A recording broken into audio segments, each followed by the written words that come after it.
Un nuovo aggiornamento di grande peso è appena emerso nei retroscena del calcio italiano e riporta il Napoli al centro del radar del mercato europeo. Secondo le informazioni di Sky, il club partenopeo continua a monitorare con attenzione Youssef En-Nesyri, attaccante del Fenerbahce, in una manovra che mescola ambizione, prudenza e una complessa ingegneria interna. Non si tratta di una trattativa semplice né di un movimento isolato. Il mercato del Napoli, in questa fase, è come camminare su una corda tesa. Ogni passo in avanti richiede un aggiustamento all'indietro. Ogni idea dipende da un equilibrio delicato tra finanze, rosa e pianificazione tecnica. Prima di proseguire, lascia un like al canale e iscriviti. Perché lo scenario che stiamo per analizzare aiuta a capire esattamente come il Napoli pensa, agisce e si muove dietro le quinte. Il nome di Youssef En-Nesyri emerge come un'opzione concreta per l'attacco, all'interno di una lista studiata con grande attenzione dalla dirigenza. L'attaccante marocchino, oggi elemento chiave del Fenerbahce, è un giocatore affermato a livello internazionale. Abituato a grandi partite, pressione e responsabilità offensive. L'interesse c'è, è reale ed è stato confermato da fonti affidabili. Tuttavia, come spesso accade nel mercato del Napoli, nulla procede in linea retta.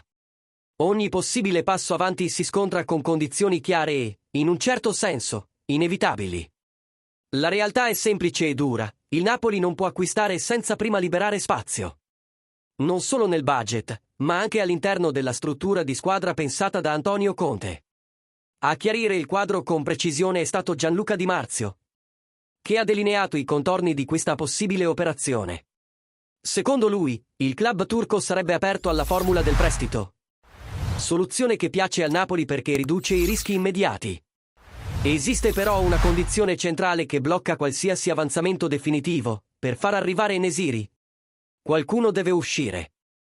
Non è una preferenza, è una necessità. In questa equazione compaiono due nomi chiave, che rendono la trattativa molto più profonda del semplice scegliere un centravanti. Si tratta di Lorenzo Lucca e Noah Lang, entrambi direttamente collegati all'equilibrio dell'attuale rosa. Ed è proprio qui che il dibattito si accende. Il Napoli non sta valutando solo se En-Nesyri sia un buon attaccante, su questo c'è quasi unanimità. Il club deve decidere chi sacrificare per fare spazio. Lorenzo Lucca, ad esempio, suscita un interesse concreto del Beşiktaş, mentre Noah Lang continua a essere monitorato da altri mercati. Ogni possibile uscita comporta conseguenze tecniche, tattiche e persino simboliche. Antonio Conte ha bisogno di soluzioni funzionali, di giocatori che garantiscano impatto immediato e accettino un sistema esigente, fisico e intenso. In questo contesto, En-Nesyri appare come un profilo estremamente coerente con ciò che l'allenatore solitamente richiede. Fisicamente potente, dominante nel gioco aereo, aggressivo in area e abituato a reggere il peso dell'attacco. En-Nesyri incarna quello che molti definiscono un giocatore alla Conte. Non è un attaccante di estetica, ma di funzione chiara: occupare l'area, lottare con i difensori, finalizzare e decidere. Proprio per questo l'idea convince internamente. Tuttavia, il Napoli non può permettersi di accumulare opzioni senza prima snellire la rosa. Ogni decisione deve essere chirurgica. Ogni entrata dipende da un'uscita ben calcolata.